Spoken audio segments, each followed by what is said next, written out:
How you all doing tonight? Welcome to the next edition of Bon Appetit Talk. I'm your host, Stephen B. Mojeri. Last week we talked about your paycheck, and just a couple of minor points that came up in a discussion afterwards is, well, one is that, like we talked about last time, is that your paycheck is to get you by. It gets you by from paycheck to paycheck, and that in some places around the country are raising their minimum wage to $15 an hour.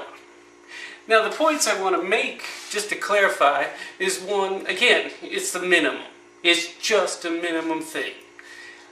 But keep in mind also that that minimum wage, when it goes into effect, some customers may not want to be paying the higher prices that will be inflicted upon them to pay for those groceries so you can get $15 an hour.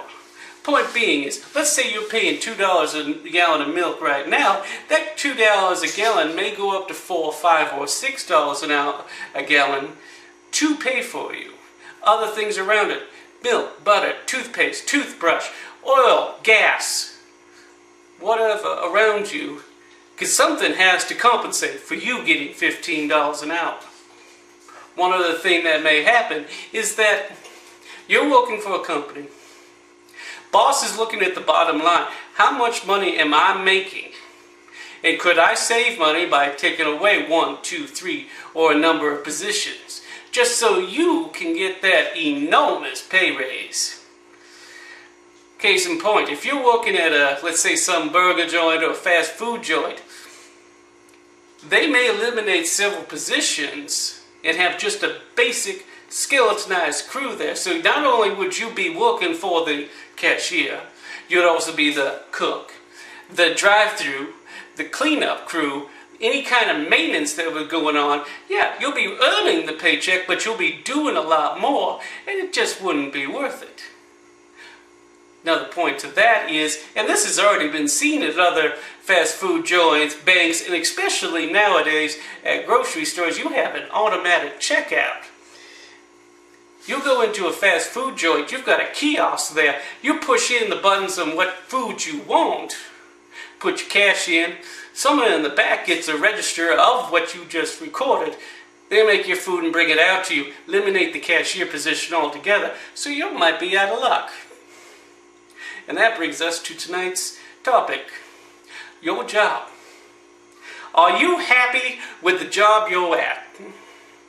What makes you want to stay with a job until you reach retirement age? Is that the job you like? Are you there just to cash a paycheck every week or 2 weeks? Or is there something there that makes you want to stay? Is it the people? Is it the surroundings? Is it just the environment of getting a paycheck every week or every 2 weeks or whatever it is? What makes you like that job? Your job is what you make it. Your job is everything to you. Sometimes you have to get 2 or 3 jobs just to make ends meet, because you may not like the job, but you know what? You got to do it day in and day out. Case in point, when I have served customers for many, many years in one capacity or another, and I wasn't making ginormous amounts of money. When my first wife and I were just starting out, I was doing 2 jobs. Keep in mind, this was the early 1990s, and the minimum wage wasn't as big as it is now. I'm thinking $4 or $5, give or take. And I was only pulling in about $12,000 a year. Not much. She was making about $9,000 a year. That was not because she was a woman. That was because of the job she happened to be doing. Working part-time, 30 hours a week or so. We were getting by. We weren't exactly comfortable, but we weren't living outside of our means. As time went on, we got better jobs, and we were able to get into more things that we appreciated. Better house, start a family, And that's the other reason you will have to stay with your job. Do you stay with your job because you have a family you have to support? I'll give you an example. I always wanted to be an engineer. I went to school, or at least started going to school, to become said engineer. But because of family situations that arose at the time, I had to drop out of school. One of the other reasons was that the high cost of going to school was just out of my reach. But most importantly was the family. We decided that no, our family had to come first, and I had to do something at that time. So I just took any old job that came around.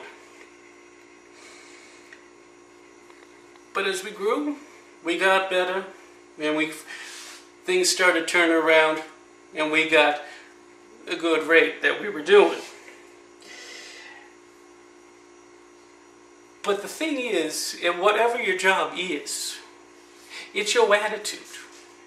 What kind of attitude do you have at your job? Are you just there going, yeah, come on down. You want a burger? It's fine. Double cheeseburger, no problem. No, it's your attitude. Just like, how do you treat your customer? Case in point. One customer service job I worked at, I went in there full-fledged, full attitude, going, I'm going to be the best person there is. I'm going to treat the customer right. That customer's going to want to come back to this country and say, that was the best service I ever had, and I enjoy your coming here, and I like this company. I'm going to give you high ratings. When I started there, that was my attitude. Now, people around me had been there for a number of years, and they kind of despised the way I was treating the customers. Just like, why does he have so much energy? He's making us look bad.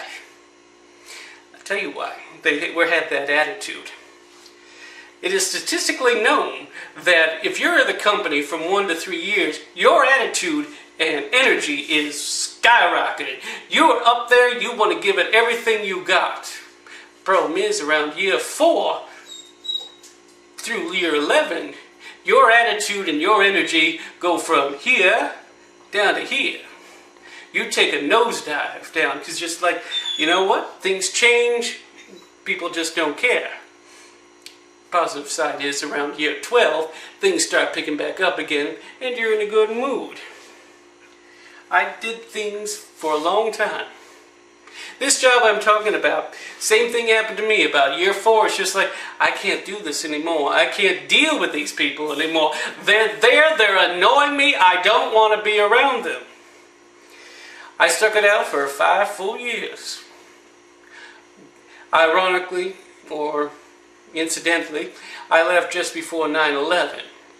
And we all know how that date changed everything for everybody. We'll talk about that in a different show.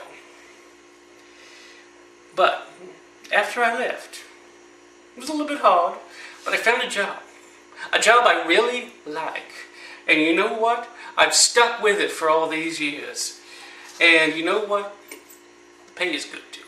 But the job is good. The people around me are good. The environment is good. And that's the attitude you have to take with whatever job you have. If you like the job, stick with it. If you don't, find something else. I know the market out there is hard to get around in. I know that finding that first job after you've quit may be harder than hell to get to. But you can find it. It's out there. You have to look. You can't just sit on your couch and wait for the unemployment checks, if you're not working, the unemployment checks to come in, because that means you're putting a burden on somebody else. We'll talk about that in another issue. But once you find that job, and you really, really like that job, stick with it. The opportunities will come. You show enthusiasm, you show the energy that goes with that job, you do your work properly, and above board, your supervisors will notice it and suggest to you and say, hey, let's promote this guy or girl. He is the one that we want to pro forward with this project. That's the job you want to stay with. That's the job you want. Now, if you have any comments about tonight's little discussion, make a note of it below. If you like what you've seen, forward this video on to other friends. Let them comment. I don't care what you say about any of these videos. I really don't. You can like it, you can hate it, you can be middle of the ground. But I want you to understand. I want you to hear it. And if you want to make a comment, whether it's bad, it's good, you will not hurt me. Because that goes along with the personality, and we'll talk about that in an upcoming episode too. What will hurt you? And with that, my dinner, or snack as it were, is almost ready. Actually, looking inside the oven, it's burnt, the oven is off, and it's getting cold. But I leave you for tonight. If you enjoy the job, stick with it. You're going to be fine. You really are fine. Times will be hard, even in a job you love. But stay with it. Your job is good. The job market today is getting better. It's getting stronger. And with that, I wish you good night. I am Stephane B. Magerie, and this has been Bon Appetit.